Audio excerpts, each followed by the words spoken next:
Hi, everybody. So we are here with another female mentor conversation. Thank you so much for joining. I will show my guest also. Oh, she's here. Yeah. Okay. You should be able to see both of us. So my guest today is a fellow career coach, Ruth, and she's amazing. Before we get into her story, I just want to share my screen and remind you to please like and subscribe so I can keep bringing you these conversations. We've had great feedback. Share it with your friends. We don't ask for your email or registration. It's literally just kind of like a daytime television show where we have a great conversation about a relevant topic to the audience. So please share, please like and subscribe. Remember, it's that big red button to subscribe. And then if you do that, you can also chat, throw us a thumbs up. And you can also set reminders for future conversations. So next week, we're going to take a break because of spring break here in Oregon. And then the following week, we're going to be talking about the art of presence with someone who is in the acting field. So I'm super excited for that. So keep your eye out. And then the chat, like I said, you have to subscribe to be able to chat. So please throw us your questions during this session. We'll go for about 45 minutes. All right. My passion project this year is Her Career Studio, helping women early in their careers with making sure they're seen and noticed and meeting their goals. So it is an online career coaching community and mentorship. If you know anyone or you identify as a woman early in career or in career transition and you're looking for affordable group coaching, please reach out, hercareerstudio.com. All right, without further ado, I would like to turn it over to Ruth. Ruth, your name, I always want to make sure I say it right. Can you tell us your last name also, please? Sure. Last name is Vitkovits. Okay, Vitkovits. Yes. Awesome. Yeah, just 5 letters. They just repeat. Okay, that's easy enough. Yeah, I love it. All right, we're going to just have you introduce yourself and let us know how you became a career coach and a little bit about yourself. Sure. Thanks, Lisa. Thank you for having me here. I became a career coach because I love the idea of helping people realize dreams, pursue their goals, become better versions of themselves. And that has had many forms. I had started out owning and operating a hiking club just so I can get people out on the trails, people who wanted to get started with fitness and couldn't even spell the word sock. I would get them out there and we would do amazing things, hike amazing mountains and stuff. On my job, that led to onboarding programs. So helping new sales reps in particular come into companies and onboard, be successful, coaching for success and peak performance.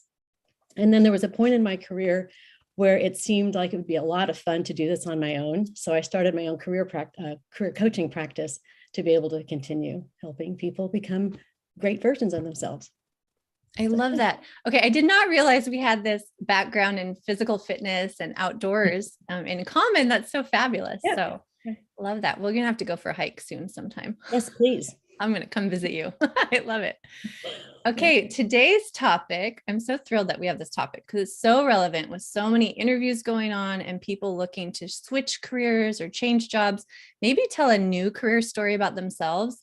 And this thing called imposter syndrome will creep in. Like, why would they want to hire me? Maybe self-doubt, trying to craft that communication piece and negotiations.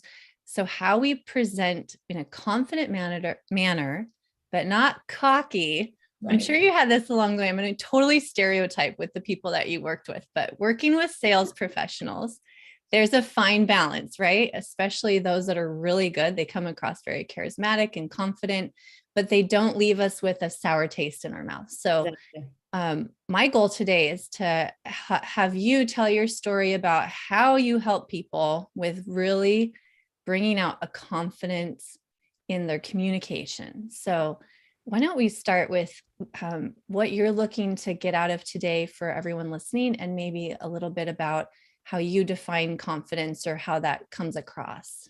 Oh, that's a great place to start. What I wanted to get out of today, given that this is a mentoring session, is to be able to instill a sense of confidence going into the interview process.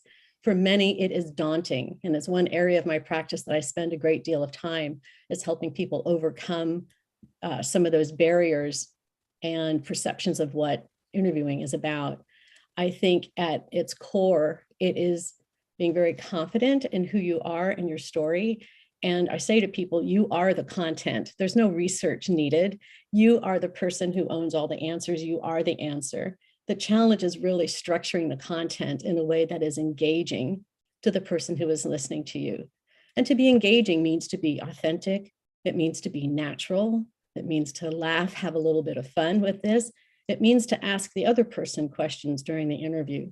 So it's just being very calm, very relaxed, very conversational. And I find that in itself is just a huge hurdle to overcome. I think also understanding your story. I have people journal and write what their career journey has been. And once they get started and see that, oh, wow, I do have a purpose in my journey. I do have a trajectory. I do have a past that I want to build on. Let me start writing my story. And then one chapter after another unfolds. And pretty soon we have a very beautiful story that can be told during the interview. So that's where I get started. And that seems to be very relaxing, like, oh, okay, great, I can do this kind of feeling. Yes. Yeah, I have a very similar method with my my clients and, well, my friends too. I was about to say just like anyone in my life, right? Or we're helping with this.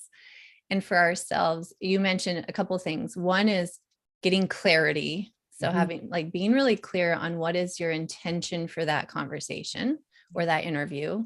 It could be negotiating your salary with a current employer, right? So getting really clear on what your intention is, and then preparation. So being prepared. So preparation's a couple of things too, though. When you were saying about negotiation, preparation also includes what is at the heart. What makes my heart sing? You know, we heard from Sonia last time about Ikigai and the intersection of what you're good at and what makes your heart sing. When you know what you want and what will bring you real great joy, it's much easier than to ask for that. So I think that clarity on not just what is in front of you and what is the job, but what do you actually need that will get you out of bed every day and feeling really good about your career. Yes. And if anyone has been watching this series from the beginning, first of all, apologies for the tech glitches. I think I finally figured them out. You can go back on my channel, all of the past female mentor conversations, and check those out. And it's kind of built upon itself. We started with some breathing technique, breath work.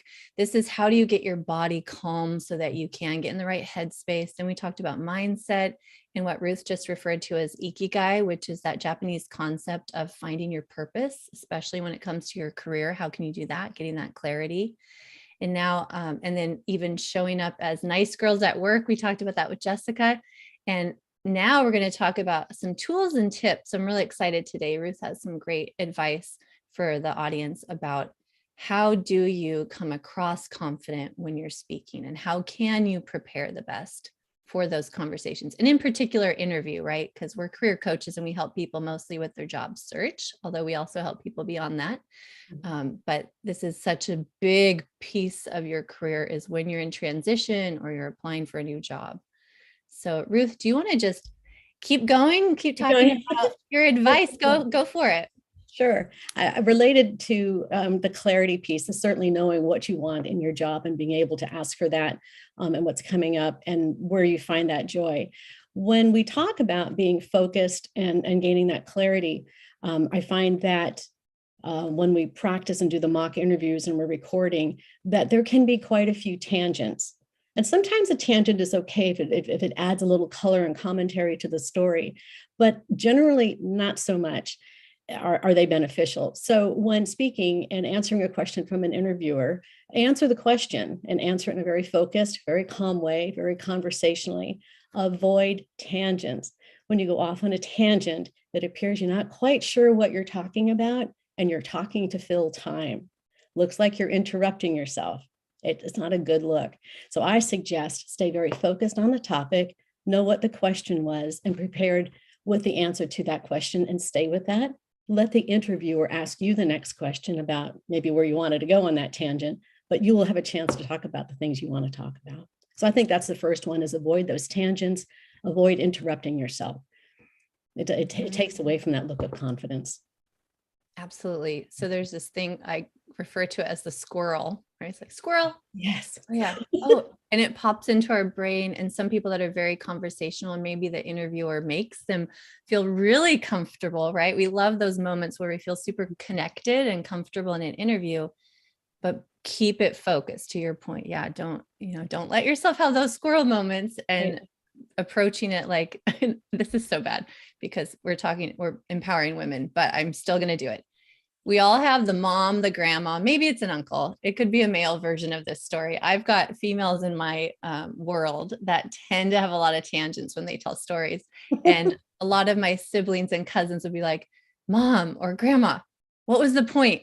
What's the point of your story? Like, where are we going with this? Yes. Yes. Yeah. And an interviewer will usually not just be that bold and say that. They'll just let you go off the rails, right? Exactly. Let you go off the rails. That's exactly what happens. Yeah. Yeah. So we have to be really self-conscious about that, keep ourselves in line. And I do find that with my clients, those that tend to say I ramble or I end up going down a path and then I'm even confused, I'm confused myself. The preparation is key, like really practicing ahead of time with someone that you trust and going through those motions. Yeah. I think another very important aspect when interviewing is to consider storytelling. And this might, for many of us, might go back to English 1A, right? We learn the elements of a good story. And they are so true today when interviewing. And that would be your situation or your setting, especially when asked the behavioral-based questions, being able to clearly articulate a very big vision of what that setting is that you're about ready to talk about. Add people into that, add numbers, name places, and so forth. And then be able to describe what was the obstacle that kept you from being successful. And being able then, which in a good storytelling would be, what's the conflict? We've got the hero and the heroine, we've got some conflict going on. What is that conflict? And have people on the edge of their seats, listening to what this conflict is. Then when you've jumped in to resolve the conflict, that you did something at work that was able to overcome this obstacle, you have amazing results that you can talk about. And it sounds daunting when we talk about it that way, but pretty soon when you realize, no, this was a setting, this was an actual story, this thing happened, and there was this issue that we had to overcome. And I rushed in and I solved that because I had a great idea, and here was the result. And might I add, here's my tangent, might I add, women, you've done amazing things. Let's own that. I love that. Women have so much to be confident about. You're so right. Mm-hmm. And for some reason, well, actually, I'll bring this up as an example. I'm working with some women in the Middle East that are in software engineering, and there is a lot of cultural challenges as far as being confident as a woman as well, right? Which we all have. Doesn't matter where you are in the world. But we had a conversation last week with this group of women and talking about when people show up as confident and charismatic, how that feels and why is it so hard for us? Yeah. And a lot of this feedback came about, I like people who are humble, and I want to connect with people who are humble. Okay, so there's this balance again of humility and confidence. And when you're in an interview, you have to talk about yourself. You have to. You have to. And the way we can think about that too, if there's difficulty in feeling like you're tooting your own horn, which I've heard a lot of people say, I'm not good at patting myself on the back. I say, just back up for a second. The person asked for information. The person interviewing you wants to know, how much sausage did you make last year? How did you make it? Did you come up with a new brand of sausage, or did you just simply make more? This is passing on information. And the interviewer simply wants to know, what did you do there? It's your job. Because if that was really cool, come do this over here for me. So you need to think of it not so much in patting yourself on the back or tooting your horn and looking really like you're bragging. Rather, it's passing on information that is useful to the other person. Yes, you're so right. The facts and the figures and the data speak in those terms, but also use the word I, right? Women have a hard time doing that, especially when it was a team effort. Of course, you want to also weave in the we's and the team language to show you're a collaborator and you work cross-functionally, but then you do have to specifically call out, and then I did this. That's right. Otherwise, it leaves the hiring manager, which you and I have also been in that seat where we're interviewing people. It leaves you questioning, did this person have any role in that project? And what was their role? And then it just leaves you doubting that they can bring that to the table. Absolutely. Well, that comes to the question of, can this person execute? I'm not hiring the team. I'm hiring this one person. Can this person actually execute? Mhm. And we need to answer that. Yes, I can execute. I did 120% of quota last year, or I generated a new revenue stream of $50 million for my company. It took a team, obviously, to do that, but I led that. I did that. Yeah, I love that. Another thing that shows a lot of confidence is being really introspective, doesn't it? Where we can bring up our strengths and our weaknesses. I know you want to talk about that today. One of our yeah, one of our favorite questions. Exactly. Not our favorite. I'm being super sarcastic. Well, we're going to talk about that in a second, but also bringing up what have other people said to you or given you feedback on, right? We'll probably illustrate this in a second, but you don't always have to say, I am like this, I am like that, where it becomes this boastful, like you feel uncomfortable saying it, they feel uncomfortable hearing it, right? There's again, this balance, but talking about feedback, things you're proud of, feedback you've gotten from other people, you can use other people's words to describe yourself also. Right. That speaks to self-awareness, which I think is very effective in an interview when you are very aware of yourself, aware of what others have been saying, both positive and negative, which can be built into a strength or built into a weakness. I've heard it said that I'm a great team leader and people want to be on the teams that I lead. Or I've heard it said that I can go in and knock out a problem very quickly because of my analytical skills. I've heard that I'm really good at that. Right. And so that just speaks to self-awareness also, which is very important during an interview to demonstrate you're aware of yourself. Absolutely. And this is the big reason with the weakness question, right? People Right. always wonder, why are they asking me that? And do I have to turn it into something super positive? Well, you basically need to illustrate and Right. expand on this too. You need to illustrate that you are self-aware and that you'll take feedback and you can talk about it comfortably, because the worst thing in the world is a hiring manager to hire someone that they cannot give feedback to, because nobody's perfect and we all need to learn and grow together. Right. What are your thoughts on that? A couple of things on that. You're absolutely right that we are coachable. We are aware of the weakness. We are doing something to overcome that. I think the other thing to be aware of is that everybody has them. You're not singling yourself out by saying, oh my goodness, I have this one thing, sorry. But rather, yeah, I have this thing and this is what I do about it. And I've heard that I've been overcoming it. People have seen progress. And if your weakness is most likely will be relatable to the other person, I'm gonna say, great, I understand that. I can see what you're doing to overcome that. And thank you for being honest with me. And one of the mistakes I see people make is they try to make up what they think the hiring manager wants to hear. Right. And this can be said for any question that is asked. Like, are you trying to find the right answer versus what's the right answer for you? Right. This goes back to what we were saying in the very beginning about being authentic, about being real, about being natural. Have your weakness be a very natural, like, I accept this, I embrace this, this is who I am. You have your set of whatever they are. We can relate that we're human.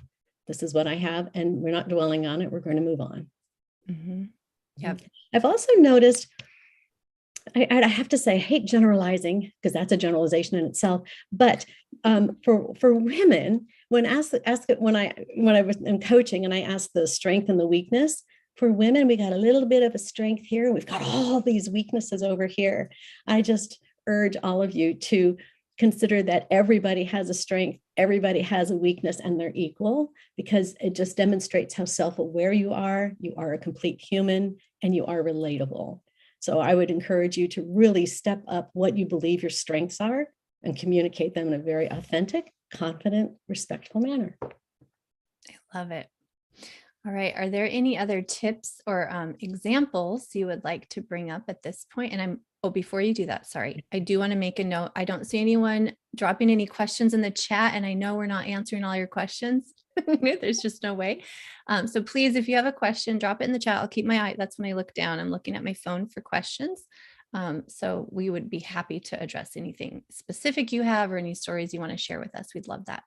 But Ruth, do you have any other specific examples or tips that you have today for communicating with confidence in an interview? I would say just communicating well during an interview is beneficial. Sorry, hold on. I'm so sorry. My YouTube decided to start play. Okay, go ahead. Oh, We're all good. Yeah, just to be aware that, or just to appreciate that, good communication during the interview is not only useful during the interview, but in so many other places in your career. It's knowing how to speak well with people will communicate your career goals when you're meeting with your management team. It allows you to ask for things that you want on the job. It allows you to set your boundaries. One thing related to that, I have found, I watch it in meetings, and I watch people speak in meetings, and men are just really great about taking airspace, taking airtime, and it's great. It's dynamic. You see things growing, you see things building. And more often than not, women will say, I said my thing. I said my one thing. I said it once. There it is. It's out there in the universe. And the men are still going at it. And that's not good or bad. I'm saying women take some more airtime. And what does that look like? That looks like repeating yourself. And we have a very hard time with that. And there's so much power in repetition. Just say it again, and say it again. And somebody will eventually turn around and listen. Say it again, respectfully, confidently, and express yourself. Just repetition is very, very powerful. And I encourage all of us to remember that. And to remember that too, because it helps us set our boundaries as well. And I know there's some pleasers out there. I'm a recovered one myself. And repeating ourselves is very helpful in setting our boundaries and saying no, and why we're saying no, or why we're saying yes. So I would really encourage everybody to do that. Such a good tip. And even through that job search process, I've seen this as well, where people think, well, of course they read my resume. I don't want to repeat everything that's on the resume. Well, guess what, guys? Psychology 101. You got to hear it, 7 times or whatever the metric is that psychology has decided today. But you have to hear things over and over to really let it stamp in. And that is where I see, when you're consistent with your story and you're consistent with your messaging in your application with the recruiter, then with the hiring manager, then with the team you talk to, repeat yourself, use some of those same stories. Exactly. The reason is they're all hearing it either the first or second time, and it takes multiple times to really get it. And once they feel it and they can repeat your story, for instance, a panel interview, right? You get 7 people, and then you've got maybe a meeting with the CEO at a startup. Like, there's all different scenarios for interview process. If that CEO gives feedback to the hiring manager in this panel, and maybe they're discussing all the applicants, and everyone can remember you, and they have consistent, authentic stories, they can say, oh, I really liked when she brought up this. That's and right. Then someone else goes, oh yeah, I remember that. Oh yeah, I remember that, right? That's a good thing that they all heard your story. It was loud and clear and consistent.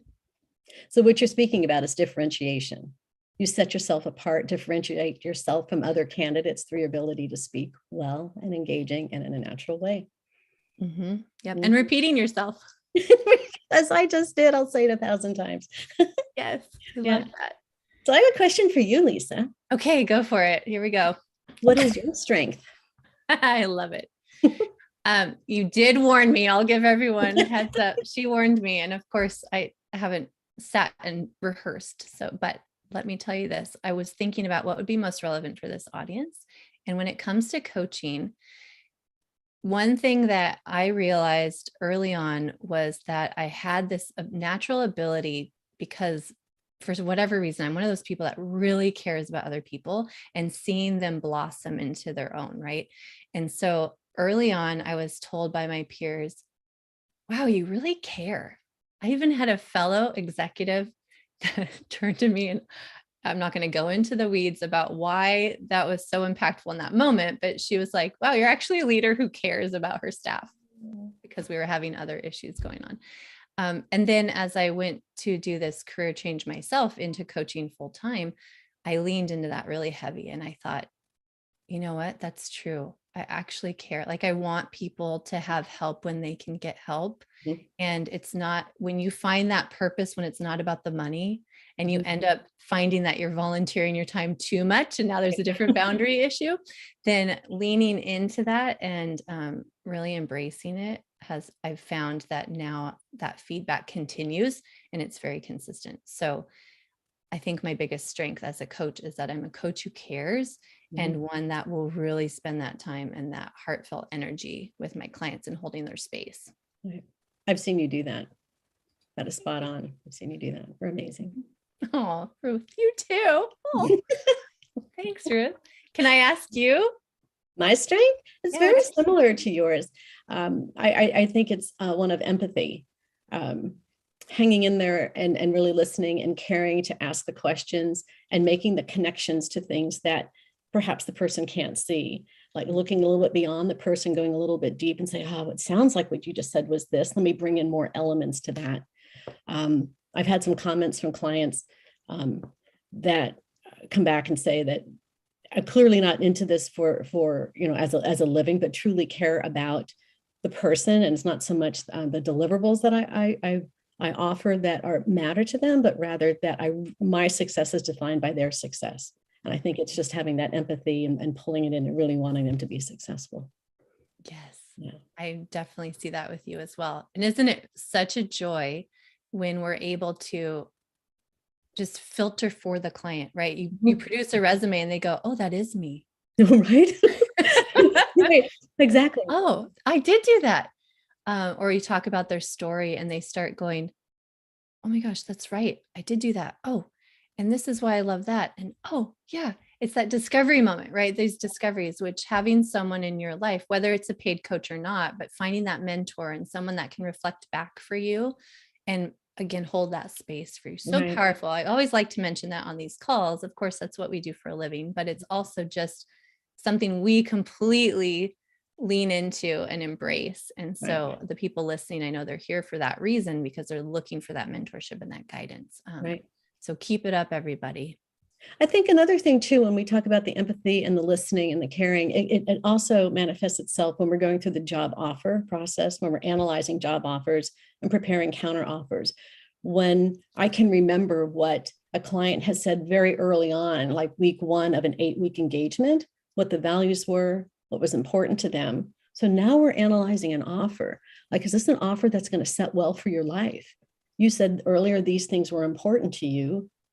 And let's talk about how you can get more out of this offer or get the right elements of the offer to meet the things that were, touching your heart, which kind of gets to the next little tiny thing is communicating is not just speaking, right? But it's listening. And I think we kind of forget about that. And we wait till the person stops speaking before we can say the thing that we need. Mm-hmm. Oh, you're totally right. So could you illustrate how that shows up in the interview? Oh, in the interview as the person being interviewed?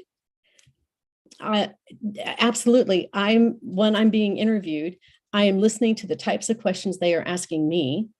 It gives me an indication of what's important to them so that it informs my set of questions I will be asking them during the interview process. And when someone knows that somebody listened that carefully and cared enough, the answers really flow and you really have that great natural engagement, the human connection. So I think during the interview process, absolutely listen to the types of questions that are being asked and listen to the answers that you're getting back from your own questions, because that will set the direction on what you're going to do next. And you're truly creating at that point.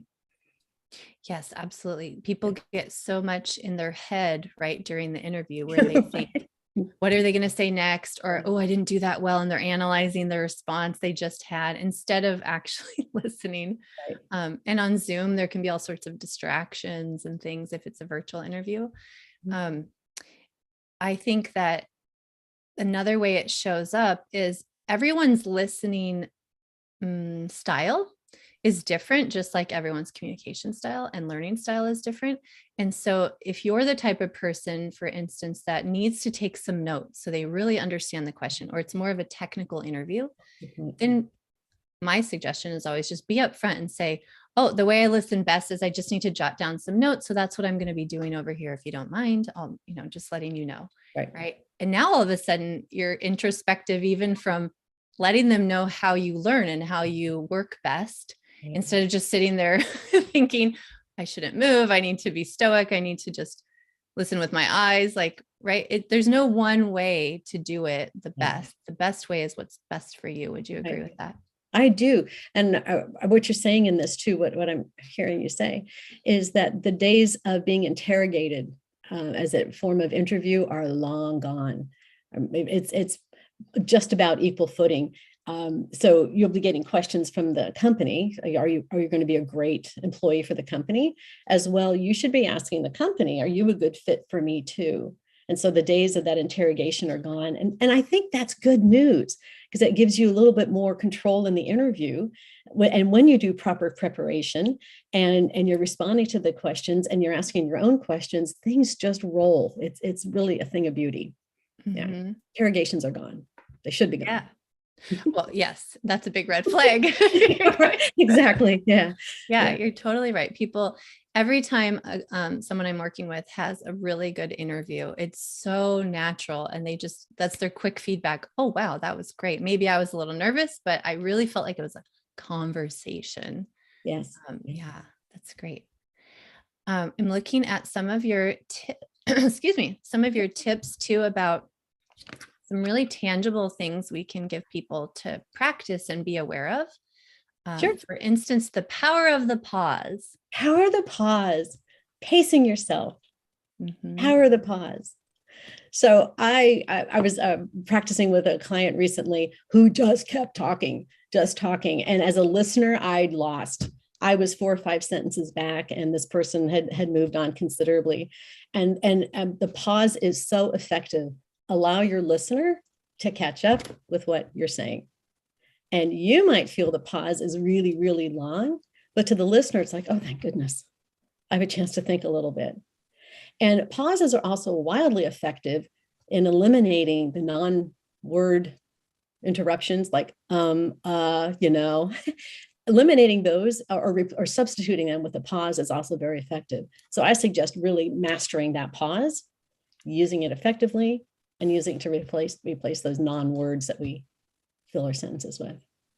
Yes, the filler words. Oh my goodness. From a young age, I had some really great feedback of the ums. I think I was one of those preteens, right? And we find that in the workforce still happens a lot. Or there's interesting ones I've heard too along the way, different words people just end up filling and like, or, those kinds of things. And so that's something that your suggestion is spot on. Just pause when you feel yourself about to do that. Also, practicing on video ahead of time helps, doesn't it? Because then you can see yourself doing that and remind yourself, like that play-by-play footage. That's right. Everybody needs to get used to looking at themselves on video. I know, as much as so many people hate it. Yeah. And there was some, speaking of being recorded on video, a lot of the courses that I've taken or the training that I've taken have encouraged us to pause for 5 seconds and let 5 seconds go by. And to you who is monitoring those 5 seconds feels like forever. I just did that.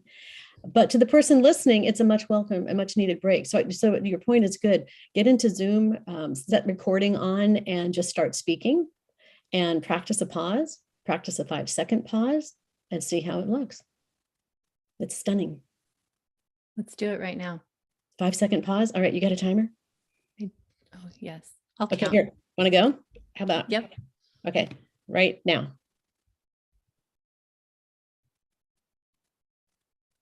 All right. That was it. That's it.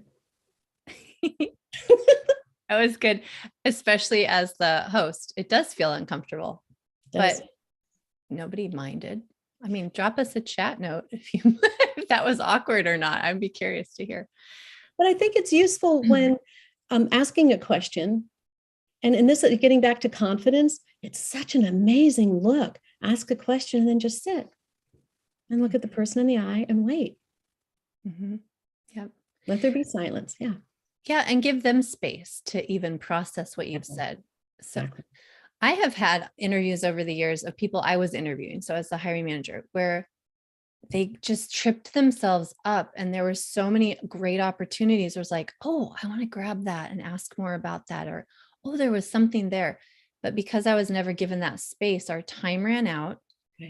And half of it, I forgot about. And then later, what I was left with was, I don't know if we'd be able to communicate very well together. Mm-hmm. So in the interview, you're also demonstrating, I will listen and give you feedback, and we'll have a great, because that's the number one issue we have at work, isn't it? It always comes down to communication. It does. It does. Mm-hmm. Yep. Okay. Okay, there's another point I know you wanted to make, and this will segue into what you've learned along the way as a woman at work, a career woman, Mm-hmm. and any mentorship advice you have. But I know you wanted to talk about owning our glory, especially as women. Own our glory. This is consistently something that comes up when I'm coaching women. It comes up not just when asking what your strength is, but when we're going through the achievements of their work history and to be able to put something on the resume. So there's the wonderful narrative of the position. What's the strategic purpose of the job? Let's get that on the resume so people understand what was the context, the environment, how important was your role to the company. And then I want to know, in that context, what did you do? I don't want to know how many meetings you've attended or that you managed something. I want to know you hit 120% of quota, or you opened up new markets, previously untapped markets, or led a team to implement the most gnarly, complicated software system. I want to know that you've done that. And it's very hard to get women to step back, and some men, but mostly I would say it's women, not owning that glory. You've done amazing, phenomenal things. Think of yourself in terms of, I did this for the company, right? I'm sure that were great performance reviews. There were bonuses, there were pay raises. They weren't for nothing. They happened for a reason. And I just really urge my clients, just own this glory. This is amazing stuff you've done. Inform the other person of what you've done. Own this for yourself. So that's a huge part of communicating with confidence, is just knowing what you've done and own that. Mm-hmm. And I think we've talked about this in the past when we've had conversations about tracking your progress and your success, right? Mm-hmm. We talk about this, I think, on every call I'm on these YouTube lives, is especially women, make sure you're writing it down along the way. You have like an Atta Girl folder or something virtual. There's apps now that you can start tracking your progress.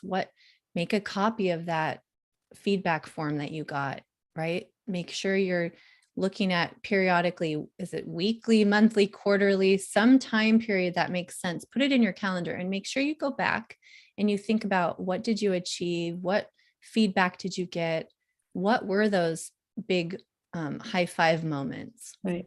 And I would encourage also to do something with that information. It is very good for your own heart to see what you've done, and your own, ego, what you've done. But take that time also to communicate with your management team. Do you agree this was as impactful as I thought it was? Is there something else that needs to be done? Mm-hmm. Right. What advice would you have for me on the next thing? How? Not that I've done anything wrong, but what's the next step in my career development or on this job based on my set of achievements and accomplishments here? So again, communicating that's a very assertive thing to do on the job with your management teams, to talk about the things you've done and what's next. Mm-hmm. Yeah. Don't wait for them to come to you with a feedback. Absolutely. Own your glory. Exactly. Yeah. I love that. And asking for feedback, there's so much confidence to that, because it shows, again, just like in the interview, like you can handle feedback, you want the feedback, you want to improve. Mm-hmm. And sometimes we just have to take that upon ourselves, because there's either organizations with not great policy or practice or culture around it, or just managers that change over or get swept up in their own issues and challenges that they literally just don't have time. So if you don't advocate, then you're going to miss out on all that beautiful information. Exactly. Mm-hmm. I love that. Well, Ruth, do you have any other advice? We're almost at time, but I want to give you the floor of women at work. What have you learned? Oh my goodness. I to really own your glory. Oh, stop apologizing. I'm just going through this whole punch list right now. Stop apologizing, own your glory, repeat yourself for your own, assert yourself, take up the airtime in the room with everybody else, be a part of that conversation, know your audience, what are the interests of your audience, How could you make sure your audience is more inclined to listen to you? How do they listen best? What's the cultural context or subtext of your audience? That's all part of your preparation. And just be very happy, very, very satisfied with yourself, and consider that you're having a human to human connection. Be engaging, be human, be natural, be authentic. I love that. Beautiful. Especially, yes, especially when you're stressed out. The job search is daunting. You've been through it before. You're doing another set of interviews. You're worried how many interviews and then not get the job offer. It's just a human conversation. I love that. Pretend you're going out for drinks with somebody or going to coffee and you just want to get to know them. Exactly. And yeah, the more you can approach it in that method, and then speak data, speak achievements, talk about what other people give you feedback on. Exactly. I love it. Well, Ruth, we had one comment. I would like to bring that up. Thank you so much, Susan, for engaging with us. She just said, as an educator, she's had to learn the master of the wait time, especially with classroom and when asking questions. So she said our suggestion makes sense with the wait time. So thank you, Susan. I wanted to acknowledge that. Very good. Great. All right, let me share how people can get in touch with you. And one second. So of course, Ruth and I are both on LinkedIn, so feel free to reach out to Ruth there. And I'm almost there. Whoop, sorry, I'm back. I went backwards. Feel free to book a call with me. My schedule's a little nuts right now, but I always like to say Lisa Virtue Coaching is the best way to get a hold of me. And then Ruth has her email and phone number up on the screen. Like I mentioned, she's also on LinkedIn. I would love to hear from you. If any of this resonated or you just like to have a conversation with two coaches who care, please reach out. Ruth, thank you so much. I Lisa, appreciate everything. And I'm getting some sunshine over here. I think I need to go outside to go take a walk. Winter's almost over. Yay. Thank you again. so much, Lisa. Yeah, thank you so much for your time. Thank you for everyone for joining us. And again, share this link. It will be recorded and on the same Zoom YouTube link. So feel free to share it. And thank you so much. And let me know if you're looking for certain topics in the future.